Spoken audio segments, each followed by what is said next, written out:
Just last week, Congress barely avoided a government shutdown after billionaire Elon Musk and President-elect Donald Trump torpedoed a bipartisan deal made by lawmakers. The move highlighted the power of Trump's new right-hand man and leads to questions about House Speaker Mike Johnson's ability to keep Republicans united.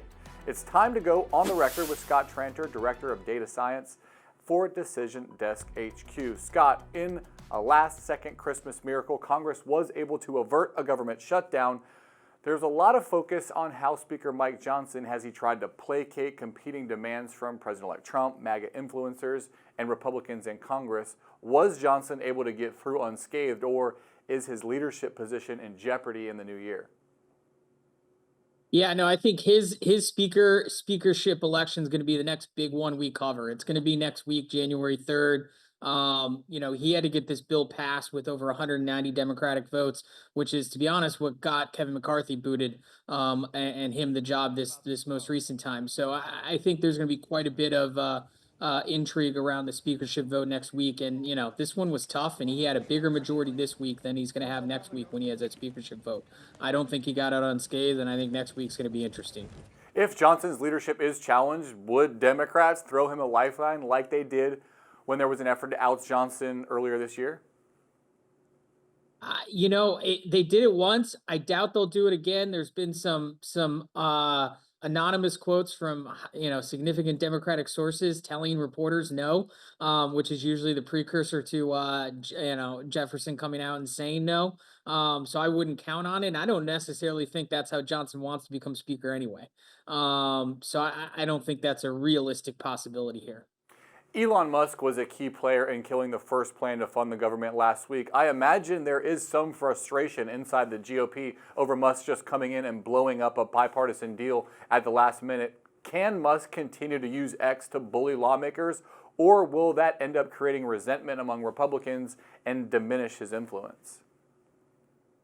Yeah, no, look, on one hand, it got them, X and Elon Musk, it appears, got the first vote, the first bill, kind of blown up, but we'll see if that can kind of continue. I mean, look, Elon Musk essentially endorsed the one that was voted down and didn't get, about 40 Republicans didn't vote for it on Thursday night.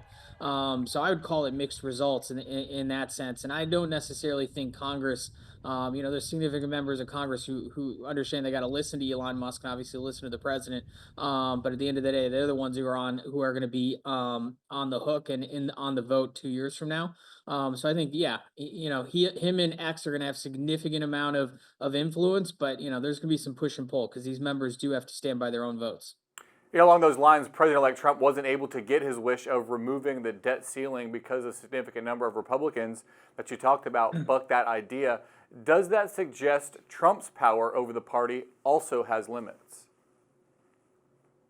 Yeah, look, I don't know how much that was, they didn't try and get it or he didn't allow them enough time. And I understand that, President-elect Trump has been pushing for a debt limit solution for the last couple months. It came up in the Senate majority leaders race with Thune. Obviously he talked about it, this past week. But this is the type of deal that needed to be worked on for weeks, not in a last minute dash a couple of days before the deadline. And so, it is disappointing. It is something that the Republican House wasn't able to give President Trump, but I'm not sure how much circumstances really played into it. And they're certainly going to try and do it again, whether it's Speaker Johnson or someone else, they're going to try and get a deal here.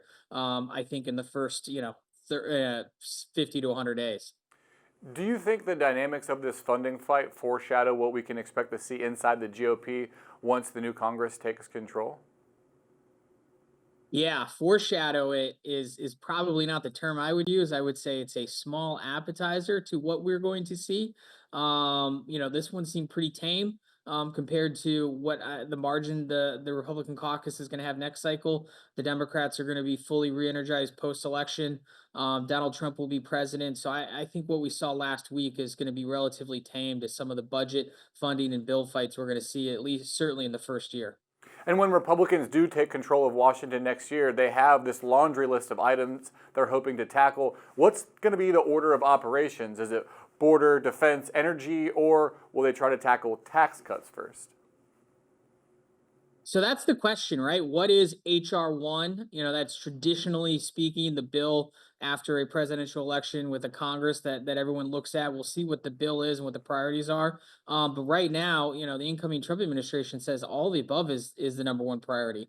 And people who are in the House are like, well, we got to do this in order. We got to do this one at a time. So I think there's going to be some competing requirements here. The border is going to cost money. Debt ceiling is going to require cuts.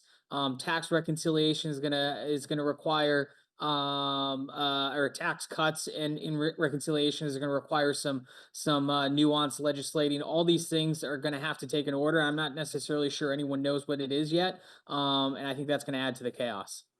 Wondering which Republican players we should be watching for in this next Congress. Is it the Freedom Caucus types, many of whom voted against these spending bills, or is it the more moderate members who could block hardline legislation on immigration or other issues? I think the two members, we've got to look at are Thomas Massey and Chip Roy. In a Republican caucus with basically a 2 vote margin, those are the two members who have repeatedly shown that they are willing to buck leadership and buck President Trump based on whether they believe the bill they're voting on should be passed or not passed. They're the two most unpredictable members of Congress. They're outspoken. They know they're unpredictable, and I think those two are going to be wielding a lot of power in terms of what gets passed with Democrats and without Democrats.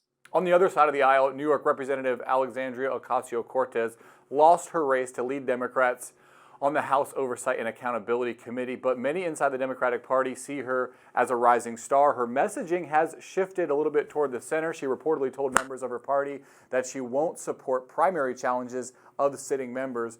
What do you think about her future in this next Congress and beyond? I think she's evolving and learning. That was a big concession by her, and a realization by her that she's got to get along to move up. I'm not sure that brand new member AOC would have thought that a few years into it she would have had to moderate some of her views. Now she didn't get exactly what she wanted, but I think she is learning how the process works. Whether she likes it or not is a different question. Learning how the process works, and this is a first step, to moving up the ranks, so to speak. I think it's a little bit interesting that she's shooting for some of these committee slots, in the sense that she's always rumored to be potentially running for Senate or House. But if you go for these House leadership slots and these committee slots, you tend to want to stick around because you're starting to get influence and power. So we'll see what this means for her career. But she's evolving, that's for sure. Let's talk about President Biden. He has been criticized for being somewhat absent in the last 2 months in office.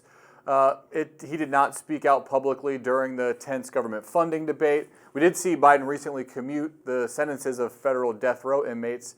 Is the criticism that Biden is AWOL fair, and what do you expect to see over his last few weeks in office?